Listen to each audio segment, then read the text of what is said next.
Hai, kami dari kelompok 12 akan mempresentasikan mengenai uji regresi linear sederhana. Berikut ini merupakan anggota kelompok yang terdiri atas Indah Seviana, Atna Zelik, Sarah Arafia, dan Wardahtun Nufus. Berikut ini merupakan pembahasan yang akan dibahas di presentasi kali ini. Yuk kita simak. Pembahasan pertama ialah pengertian regresi linear sederhana. Regresi linear sederhana ialah suatu model probabilistik yang menyatakan hubungan linear antara dua variabel di mana salah satu variabel dianggap mempengaruhi variabel yang lain. Variabel yang mempengaruhi dinamakan variabel independen dan variabel yang dipengaruhi dinamakan variabel dependen. Selanjutnya, tujuan regresi linear sederhana. Adapun tujuan regresi linear sederhana terbagi menjadi 3, yaitu pertama, menghitung nilai estimasi rata-rata dan nilai variabel terikat berdasarkan pada nilai variabel bebas. Yang kedua, menguji hipotesis karakteristik dependensi. Yang ketiga, meramalkan nilai rata-rata variabel bebas dengan didasarkan pada nilai variabel bebas di luar jangkauan sampel. Selanjutnya yaitu ada langkah-langkah regresi linear sederhana. Di dalam langkah-langkah tersebut, terdapat syarat kelayakan yang harus terpenuhi. Yang pertama, jumlah sampel yang digunakan harus sama. Yang kedua, jumlah variabel bebas 1. Yang ketiga, nilai harus terdistribusi secara normal. Yang keempat, terdapat hubungan linear antara variabel X dan variabel Y. Kelima, tidak terjadi gejala pada heterokedastisitas. Dan yang terakhir, tidak terjadi gejala pada autokorelasi. Langkah dalam regresi linear sederhana yang pertama ada step uji normalitas. Yang pertama, entry pada data SPSS.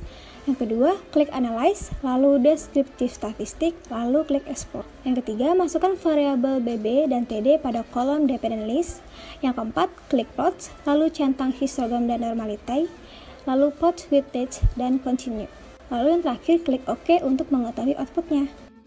Lalu yang step kedua yaitu uji regresi linear sederhana.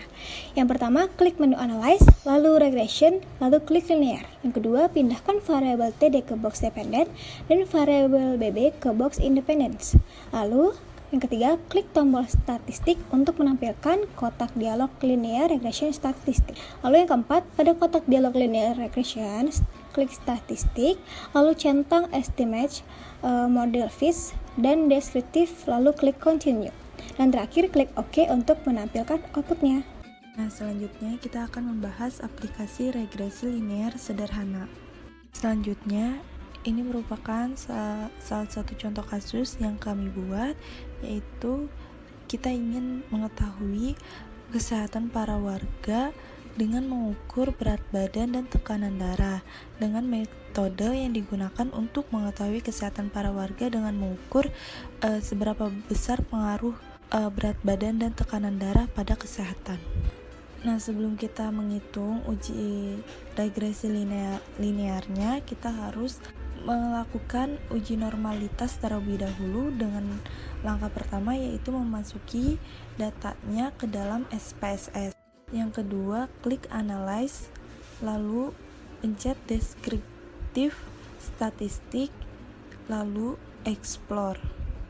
Langkah selanjutnya, masukkan variabel berat badan dan tekanan darah pada kolom dependent list. Nah, selanjutnya kita klik plots. Setelah itu kita centang histogram dan normality plots with test. Dan di box plotsnya juga harus dipastikan itu sudah diklik faktor levels together-nya. Selanjutnya pencet continue. Nah, selanjutnya setelah di continue, kita langsung klik OK untuk mengetahui outputnya. Dari gambar tabel yang ada di video dapat kita lihat bahwa tidak ada nilai signifikan yang kurang dari 0,05 yang dimana menandakan bahwa data telah distribusi normal. Nah, setelah kita melakukan uji normalitas, kita akan melakukan uji regresi linear. Nah, yang pertama kita klik menu analyze, lalu pilih regression, lalu pilih lagi linear. Nah, setelah itu pada kotak dialog linear regression, kita pindahkan variabel tekanan darah ke box dependent dan variabel berat badan atau BB ke box independence. Nah, lalu kita klik tombol statistik untuk menampilkan kotak dialog linear regression. Setelah itu, pada kotak dialog linear regression statistik kita centang estimate, model fit, dan deskriptif. Setelah itu kita klik continue. Nah, selanjutnya kita klik OK untuk menampilkan outputnya. Nah, selanjutnya kita akan interpretasi regresi linear sederhana. Nah, ini hasil output dari deskriptif statistik, yang dimana tekanan darah itu mean-nya itu ada 133,70 dan deviasi standar itu 10,478 dengan jumlah responden 10.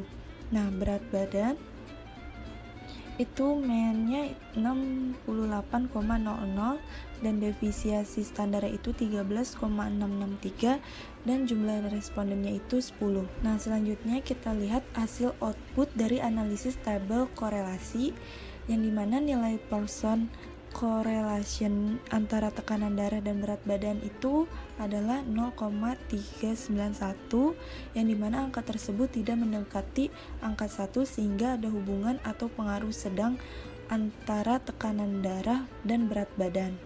Nah, selanjutnya ini hasil output dari analisis tabel model summary, yang dimana berdasarkan tabel tersebut dapat kita simpulkan bahwa nilai R-nya itu 0,31 dan nilai R square-nya itu 0,153, yang dimana angka ini di bawah dari nilai 0,5, yang artinya tidak adanya hubungan yang kuat antara berat badan dan tekanan darah.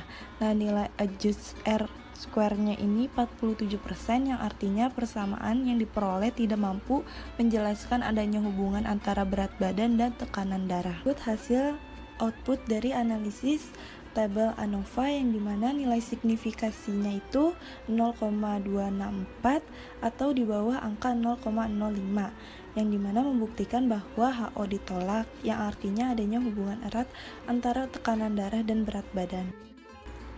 Nah, selanjutnya ini ada output dari analisis tabel koefisien, yang dimana dapat kita tarik kesimpulannya bahwa nilai konstanta A sebesar 113,300, koefisien regresi B sebesar 0,300, nilai T diketahui sebesar 6,559, yang dimana nilai ini akan dibandingkan dengan nilai T pada tabel. Selanjutnya, cara menyajikan hasil analisis uji regresi linear sederhana. Berdasarkan output tersebut, kita akan membuat tabel baru seperti berikut. Kolom variabel kita isi dengan berat badan tekanan darah, nilai R sama dengan 0,391, nilai R square sama dengan 0,153. Lalu, pada persamaan garis kita dapat menerapkan rumus Y sama dengan A tambah BX, di mana Y merupakan berat badan, A nilai konstanta yang sebesar 113, B nilai regresi sebesar 0,3, dan X sama dengan tekanan darah. Lalu kolom p-value kita isi dengan 0,264. Nah, di sini hubungan berat badan dengan tekanan darah seseorang itu menunjukkan hubungan sedang karena nilai R sama dengan 0,391 dan berpola positif. Artinya, semakin bertambah berat badan seseorang, maka tekanan darahnya juga akan semakin tinggi. Setiap kenaikan 1 kg berat seseorang dapat meningkatkan 0,3 mm Hg. Selanjutnya, nilai koefisien determinasi atau nilai R-square sebesar 0,153 memiliki arti bahwa persamaan regresi yang diperoleh ini dapat menerangkan tiap meningkatnya 1 kg berat badan dapat meningkatkan tekanan darah sebesar 39,1%. Hasil uji statistik didapatkan ada hubungan yang signifikan antara berat badan seseorang dengan tekanan darah karena nilai p-value-nya sama dengan 0,264. Dari persamaan garis yang didapat tersebut, kita juga dapat memprediksi variabel dependennya atau tekanan darah dengan variabel independennya atau berat badan. Misalkan kita ingin mengetahui tekanan darah seseorang jika diketahui berat badannya sebesar 55 kg, maka kita masukkan angka 55 ini ke dalam persamaan garis, sehingga setelah dihitung, kita menghasilkan 129,5. Jadi, dengan tingkat kepercayaan 95% untuk berat badan 55 kg diprediksikan tekanan darahnya adalah kurang lebih 129,5 mmHg. Nah, di samping ini merupakan grafik hubungan berat badan dengan tekanan darah.